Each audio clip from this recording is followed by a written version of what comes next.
అందరికీ నమస్తే. అందరికీ అలాగే డాక్టర్స్ డే శుభాకాంక్షలు. అయితే ప్రస్తుతం డాక్టర్స్ డే స్పెషల్గా మనతో పాటు సమిత ఆనంద్ హోమియోపతి స్పెషలిస్ట్ ఉన్నారు. ఆవిడతో మాట్లాడదాం. నమస్తే మేడం. నమస్కారం. అందరి డాక్టర్స్కి ఈరోజు నేషనల్ హ్యాపీ డాక్టర్స్ డే. మీకు కూడా మేడం. మేడం, ఇప్పుడు మనం హోమియోపతిలో ట్రీట్మెంట్స్ గురించి మాట్లాడుకుంటే బీపీకి ఎలాంటి ట్రీట్మెంట్ ఉంటుంది మేడం? అది ఎన్ని రకాలుగా ఉంటుంది? దాని లక్షణాలు ఎలా ఉంటాయి? బీపీ అంటే అధిక రక్తపోటు. అధిక రక్తపోటు అంటే అందరికీ ఇప్పుడు ప్రస్తుతం మనం చూసే వాళ్ళలో కామన్గా చూస్తున్నాం. అంటే ఇంచుమించు 70% 80% దాకా ప్రతి ఒక్కరికి బీపీ అంటూ ఉంటుంది. హోమియోపతిక్లో అంటే చాలా మంచి ట్రీట్మెంట్ ఉంది. కానీ హోమియోపతిక్లో ఎలా అంటే మనము లక్షణాలను బట్టి, తర్వాత వాళ్ళ వే ఆఫ్ లివింగ్, తర్వాత వాళ్ళ మెంటాలిటీ, వాళ్ళ ఫిజికల్ జనరల్స్ అంటాం. అంటే ఇండివిజువల్ ఒక్కొక్క మనిషి ఒక్కొక్క రకంగా రియాక్ట్ అవుతారు. ప్రతి ఒక్కరు ఒకేలాగా రియాక్ట్ అవ్వరు. సో ఒక్కొక్కరు ఒక్కొక్క విధంగా రియాక్ట్ అవుతారు. దాన్ని బట్టి వాళ్ళు రియాక్ట్ అయ్యే దాన్ని బట్టి వాళ్ళ లక్షణాలను బట్టి తీసుకొని మేము ట్రీట్మెంట్ ఇస్తాం. సో అధిక రక్తపోటు అనేది ఇప్పుడు మనము కామన్గా చూస్తున్నాము. బీపీ, షుగర్ ఇది మన ఇండియాలో ఎక్కువగా చూస్తూ ఉంటాం. అవును. సో అధిక రక్తపోటు అంటే కూడా అందరికి తెలిసే ఉంటుంది. అదే ఏంటంటే the pressure of the vessels, మన బ్లడ్ వెజల్స్ ఏదైతే రక్తనాళాలు ఉంటాయో, హార్ట్ నుంచి వచ్చే రక్తనాళాలు మన శరీరం అంతా రక్తం పంపిస్తుంది. సో దానికి ఒక ఫోర్స్ కావాలి. ఆ ప్రెషర్ని నార్మల్ బ్లడ్ ప్రెషర్ అంటారు. సో అది నార్మల్ బ్లడ్ ప్రెషర్ అంటే అందరికి తెలుసు 120/80 ఉంటుంది. సో అధిక రక్తపోటు అంటే దీనికి ఇంకా ఎక్కువగా ఉండడం, అంటే కంటిన్యూస్గా ఒక కొన్ని నెలల తరబడి ఆ ప్రెషర్ ఎక్కువ అవ్వడము, దాన్ని అధిక రక్తపోటు అంటే. లక్షణాలు ఎలా ఉంటాయి మేడం? అంటే ఇప్పుడు నార్మల్గా ఉండే లక్షణాలు ఉంటాయి. ఇప్పుడు బీపీకి సపరేట్ లక్షణాలు ఏమైనా ఉంటాయంటారా? బీపీకి బీపీ కొందరికి అసలు తెలియదు బీపీ ఉన్నట్టు. ఎందుకంటే సిమ్టమ్లెస్ అంటారు, అంటే లక్షణాలు చాలా తక్కువ. అధిక రక్తపోటులో మీకు లక్షణాలు చాలా తక్కువ. సైలెంట్ కిల్లర్ అంటారు దీన్ని. అంటే నీకు ఎక్కువ హై బీపీకి వెళ్ళిపోయి ఒక్కోసారి మీకు స్ట్రోక్ రావడం వల్ల కూడా, స్ట్రోక్ వచ్చినప్పుడు తెలుస్తుంది మీకు బీపీ ఎక్కువ ఉన్నట్టు. సో ఇది సైలెంట్ కిల్లర్. కానీ మైల్డ్గా కొంచెం సిమ్టమ్స్ కొందరికి, అందరిలో ఉండవు కానీ కొందరిలో కొన్ని సిమ్టమ్స్ ఉంటాయి. ఎలా అంటే తలనొప్పి, హెడేక్ రావడము, తర్వాత తల తిరగడము, తర్వాత ఇది బ్రీతింగ్ ప్రాబ్లం రావడము, కొంచెము ఆయాసపడడం అట్లా. తర్వాత నోజ్ బ్లీడింగ్ అవుతుంది. నోజ్ బ్లీడింగ్ ఎందుకు అవుతుందంటే ప్రెషర్ ఎక్కువైపోయి ఈ నోజ్లో ఉండేటివి క్యాపిలరీస్, అది చాలా చిన్న మైన్యూట్ క్యాపిలరీస్ ఉంటుంది. ఆ క్యాపిలరీస్ రప్చర్ అయిపోయి బ్లీడింగ్ అవుతుంది. సో ఇది ఒక సిమ్టమే. కానీ దీన్ని మనము వెంటనే వాళ్ళు హాస్పిటల్కి వెళ్ళి డాక్టర్ దగ్గర చూపించుకుంటే, బీపీ చెకప్ చేయించుకొని చూస్తే అప్పుడు మనకు తెలుస్తుంది అది అధిక రక్తపోటు వల్ల అయిందా లేదా అనేది. సో ఇది సైలెంట్ కిల్లర్ అని అంటారు. కానీ ప్రతి మనిషి ఇప్పుడు ఉన్న లైఫ్ స్టైల్లో ప్రతి ఒక్కరూ వన్స్ ఇన్ 3 months లేదా అంటే వన్స్ ఇన్ 6 months, అంటే డిపెండింగ్ ఆన్ ఏజ్. మళ్ళీ ఏజ్ ప్రకారంగా నువ్వు ఎప్పుడెప్పుడు బీపీ చెకప్ చేసుకోవాలనేది కూడా నేను చెప్తాను. సో అలా రొటీన్ చెకప్స్ చేయించుకోవడం మంచిది. ఓకే, అంటే ఈ జనరేషన్లో ఖచ్చితంగా బీపీ చెకప్ చేసుకుంటూ ఉండాలి అంటారు.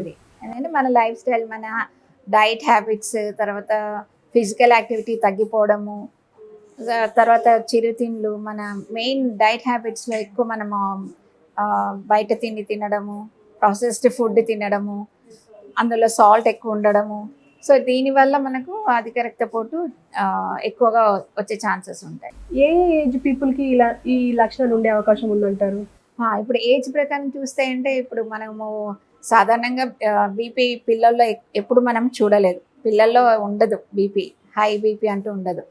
అన్లెస్ అంటిల్ అది వాళ్ళకి ఏదైనా కంజెనిటల్ పుట్టుకతో హార్ట్ డిసీజ్ ఏమైనా ఉంటుంది అనుకోండి, హార్ట్ ప్రాబ్లం ఏదైనా ఉంటుంది. సో వాళ్ళలో బీపీ, హై బీపీ చూసే అవకాశం ఉంటుంది.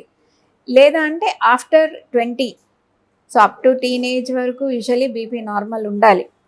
దెన్ ఆఫ్టర్ 20 నుంచి మన డైట్ హ్యాబిట్స్ చేంజ్ అవ్వడము, లేదా ఫిజికల్ యాక్టివిటీ తగ్గిపోవడము, తర్వాత లేదంటే అసలు కొందరు ఏంటంటే సరిగ్గా లేట్ స్లీపింగ్, అంటే లేట్గా పడుకోవడము, డైట్ ప్రాపర్గా తినకపోవడము, వీటన్నిటి వల్ల ఎక్సెస్ సాల్ట్ ఇంటేక్ కూడా ఉంటుంది.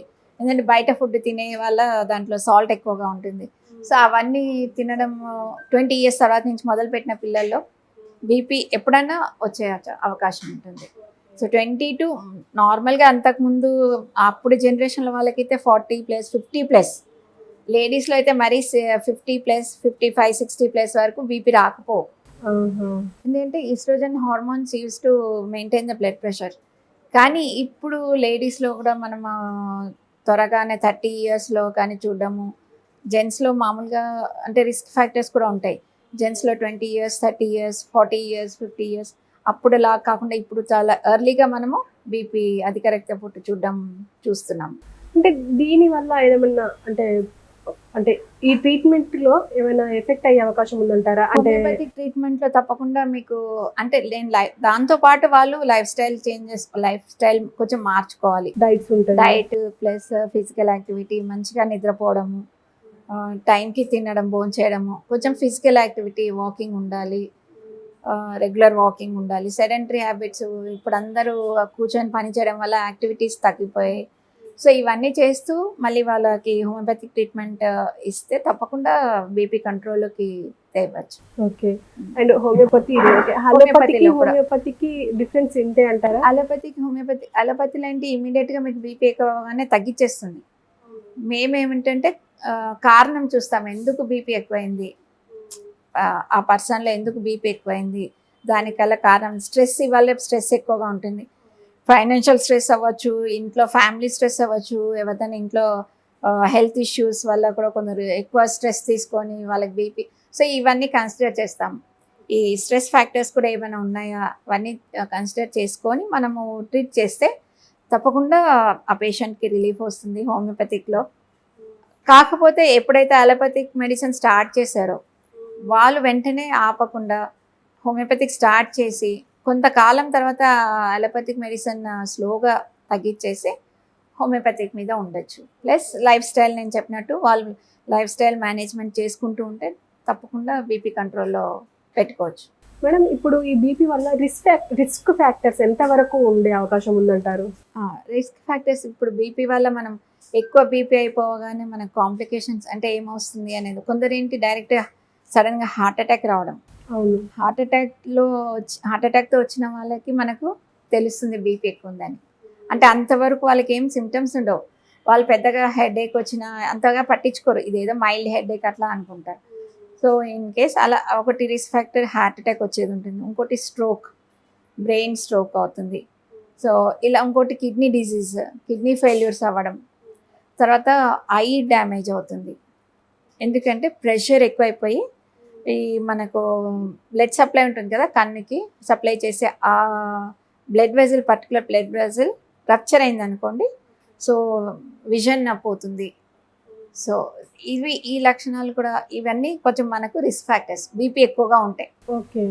లోగా ఉంటే బీపీ లో అంటారు కదా, లో బీపీ అది మరి అది వేరే డిఫరెంట్ టాపిక్, కానీ మీకు కొంచెం అది బ్రీఫ్గా ఇస్తాను.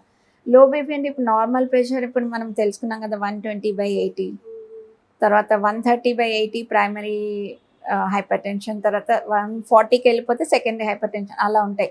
దీంట్లో 2 స్టేజెస్ ఉంటుంది హైపర్ టెన్షన్లో.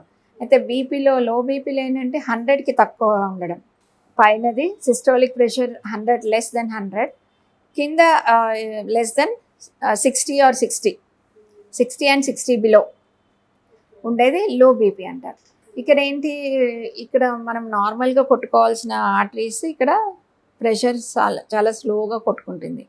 సో లో బీపీ వల్ల కూడా వచ్చేది ప్రాబ్లమ్స్ ఉంటాయి, ఉండవని కాదు. సో వాళ్ళకి ఇమీడియట్గా వాళ్ళ డైట్లో ఇంప్రూవ్ చేసుకోవాలి.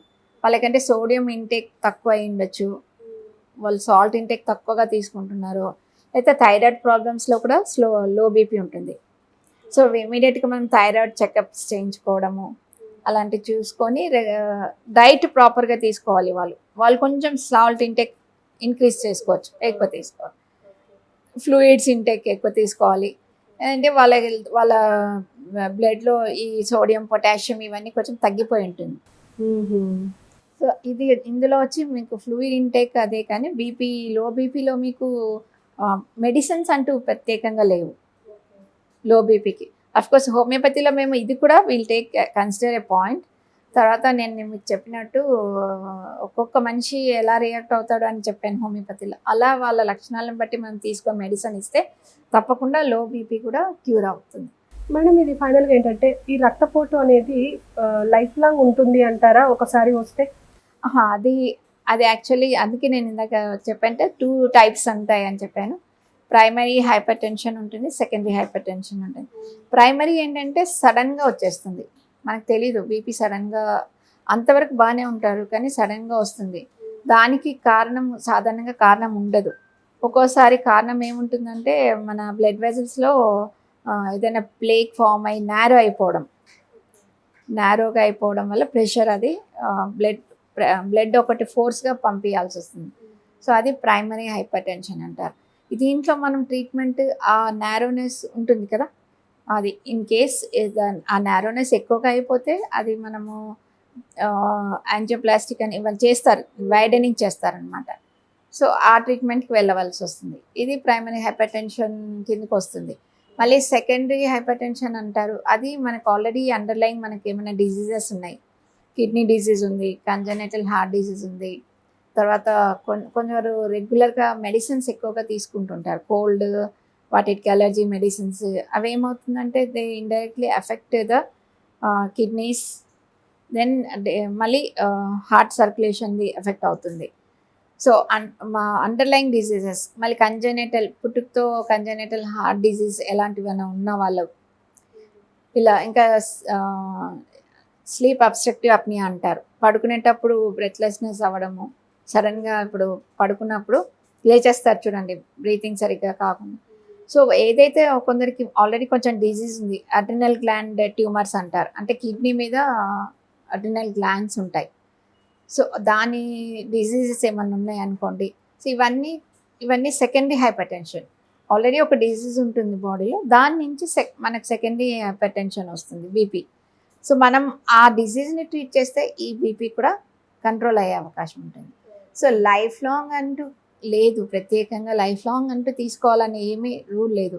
మీరు ఒకవేళ అన్ని మెడిసిన్స్ ప్రాపర్గా తీసుకొని మీ ఎందుకు వచ్చింది బీపీ అనేది తెలుసుకొని, తర్వాత మన లైఫ్ స్టైల్ చేంజ్ చేసుకొని, మన ప్రాపర్ మెడికేషన్ తీసుకొని, కొంతకాలం వరకు ప్రాపర్ మెడికేషన్ తీసుకొని తర్వాత స్లోగా మెడికేషన్ తగ్గించి తర్వాత లైఫ్ స్టైల్ మీద మనము ఇది చేస్తే I think medicine life long అవసరం ఉండకపోవచ్చు. Okay ma'am, thank you very much. చాలా విషయాలు షేర్ చేశారు. Thank you ma'am. Thank you.